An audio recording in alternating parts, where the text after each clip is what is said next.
My name is Judy. I've been married to my husband, Dennis, for 15 years. My life has been overwhelmingly busy and incredibly stressful. This is all because of my selfish mother-in-law, my opportunistic sister-in-law, and my useless husband who never cared about our family. The root of the problem started with my father-in-law opening a tax accounting office at the in-laws' house.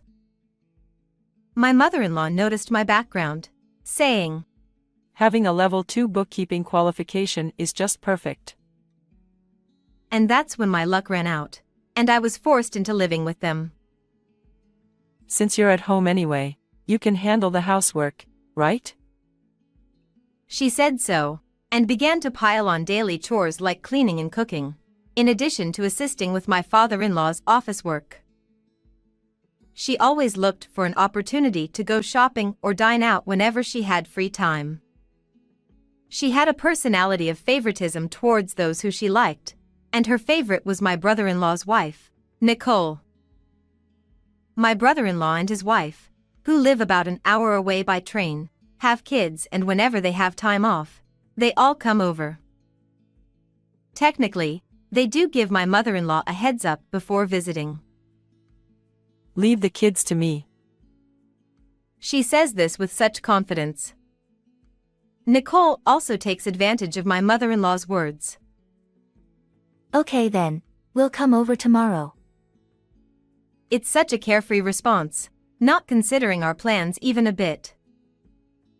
And true to my mother-in-law's take-it-easy words, Nicole wouldn't lift a finger to help with the kids, leaving everything to me. She seems quite pleased with herself about it. We have one daughter, while they have 3 boys. They eat a lot, so cooking for them is quite a task. "Are you planning to put me to work on my precious day off?" When I asked Nicole for help with meal preparations, she would get upset. I have other work besides housework, and I don't have enough time. If I insisted, my mother-in-law would step in. "Are you looking down on Nicole because she's a housewife? Let her relax at least while she's here. You're really being mean." "Exactly. Being a housewife is so tough. You're so thoughtful and kind. I just love you." Nicole would then smile at my mother-in-law and take her arm affectionately. Every time I remembered her smug face as she walked away, my anger boiled inside me. And just when I felt like I was going bald from the stress, my husband added insult to injury. When I complained about my mother-in-law and Nicole's behavior, my husband responded with, "Housework is your job, isn't it? You always end up doing it alone even though you say you're busy, so why do you ask for help? You're just trying to push your responsibilities onto them, aren't you?" Well, that's the kind of response I got. Why do I have to take care of their family too? If that's a wife's job, then there's nothing you can do about it. If you don't like it, do you want a divorce? You, who don't have any significant qualifications, can you even get a divorce? He knew I couldn't, and he smirked. My husband, whom I thought I married for love, became increasingly cold towards me as our honeymoon phase passed. Perhaps he didn't like that I prioritized my job over him, or that my father-in-law had high expectations of me. That jealous jerk. While screaming this internally, I remained silent without arguing back. "Hey, I'm busy studying for exams." He casually ended the conversation. My husband seems to want to take over the tax accounting firm, but he keeps failing the exams. You don't have any significant qualifications either. I wanted to shout this out, but in these tough job market times, leaving home with just a level 2 bookkeeping qualification is scary. I told myself that it's not the right time yet. Among the enemies in my in-laws' house, my father-in-law was the only one in a neutral position. He may be a useless guy who doesn't care about household matters and leaves everything to my mother-in-law's control. But on the other hand, he's someone worthy of respect as a professional. Unlike my mother-in-law and husband, who dump everything on me, he takes the time to teach me his work thoroughly and even suggested I become a tax accountant. Having a goal makes it surprisingly easier to overcome hardships. The future goal my father-in-law gave me became my anchor. I studied diligently in between busy schedules, passing each subject one by one. The joy I felt when I finally passed all the subjects is unforgettable.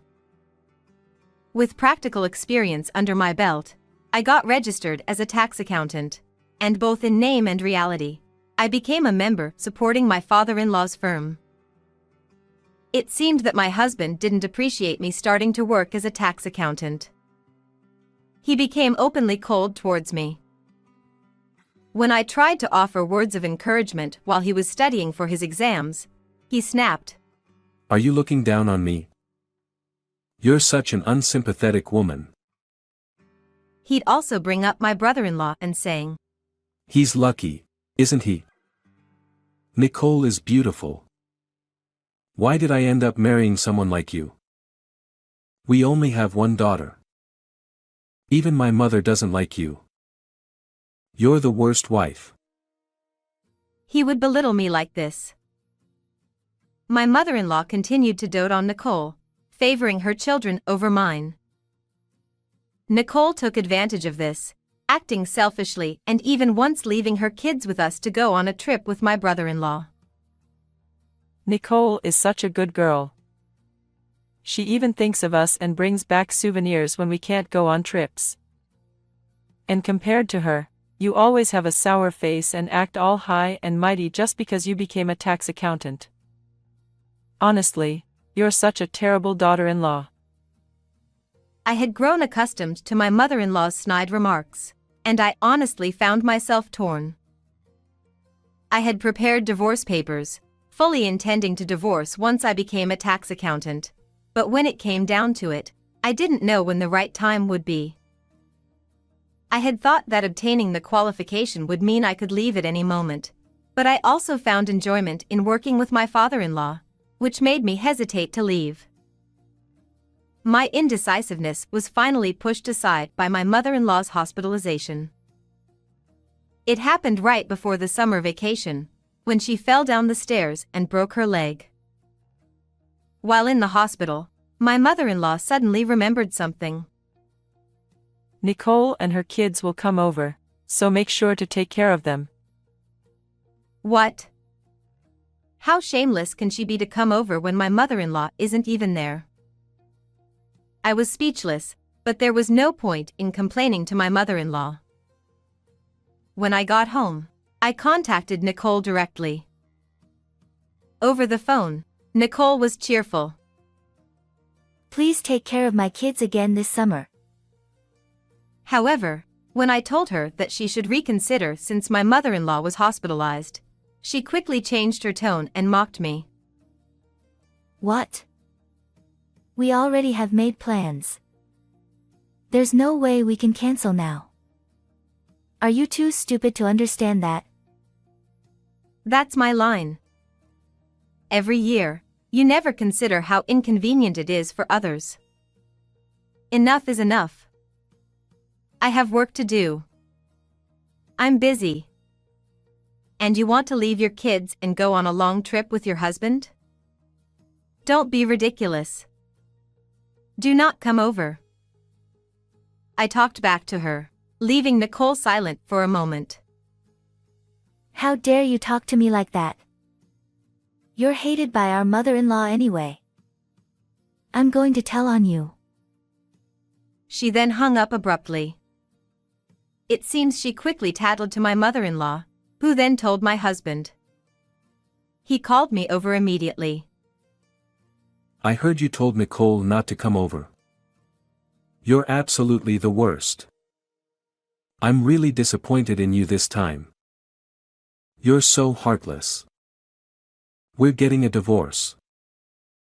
Who's really the worst one here? When I thought that, something inside me snapped. Yes, this is the day I've been waiting for. The day I can make a decision. All right. I'll divorce you.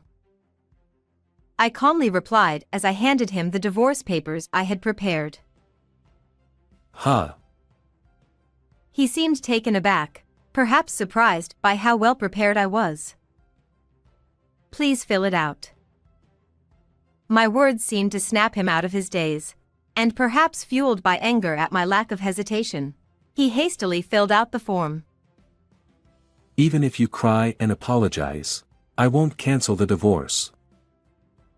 Having got the divorce papers, I ignored him and headed to my father-in-law's place. When I explained the situation to him, my father-in-law simply said, "I'm sorry for everything." He never once defended me, but strangely, I didn't feel any resentment towards him. "All I can do is wish you well on your new journey." Perhaps my father-in-law felt indebted to me. Since my husband refused to engage in any discussion about the divorce, my father-in-law took charge of handling child support and property matters. Finally, my life settled down, and before I knew it, 6 months had passed. One day, while I was busy with the opening of my own private practice, I received a message from my ex-husband informing me that my former father-in-law had collapsed and been hospitalized. The diagnosis was terminal cancer. Rushing to the hospital, I found my ex-husband, ex-mother-in-law, ex-brother-in-law, and his wife in the hospital room. As soon as my ex-mother-in-law saw me, she greeted me with a smile. Oh, Judy, you look well. That's good to see. My husband is in such a state, and there's also the matter of the office. Instead of quarreling forever, why don't you come back? I'm not a monster either. If you apologize, I'll forgive you. So come back. My ex-husband chimed in with a sickeningly sweet tone. No, thank you. I'm just here to visit today. I firmly declined. But it seems they couldn't bear that. You're so cold even when both of them are asking. We should stop relying on someone like this just because the office is in trouble. Nicole shouted. Nicole. My ex-mother-in-law and ex-husband turned pale. Well, I already sensed what they were up to. Stop it. It's disgraceful. Why don't you realize it's too late to appreciate her now? My former father-in-law, who had silently witnessed the ugly behavior of his wife and son, spoke quietly.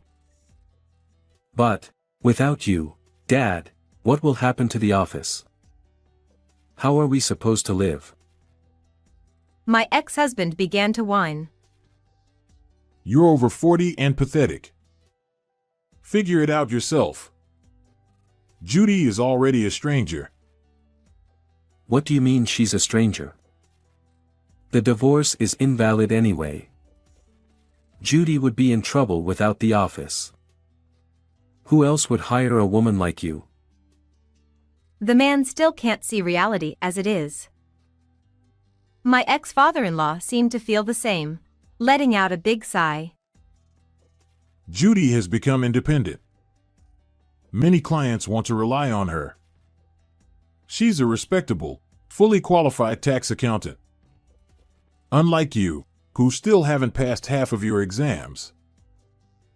His words left my ex-husband speechless. Whether my ex-father-in-law knew about his own health condition or was just celebrating my new beginning, he told the clients I used to handle about the situation and helped me secure work. Thanks to his support, I was able to start preparing for my own private practice smoothly. Oh dear, Dennis really is hopeless. My ex-mother-in-law said, realizing that the situation was turning against her son. She pulled at my sleeve.